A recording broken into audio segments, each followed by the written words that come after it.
ஈரமான கைகளால் மின் இணைப்பை தொடுவது. சாப்பிடுவதற்கு முன் கைகளை கழுவுதல்.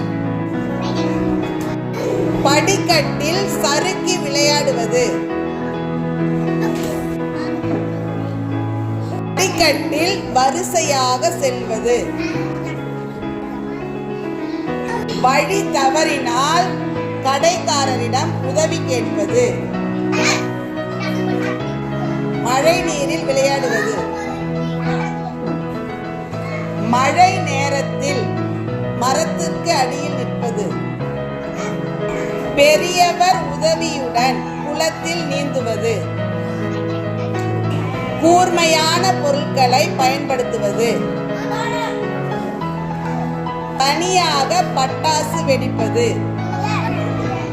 பெற்றோர் உதவியுடன் பட்டாசுகளை கையாளுவது.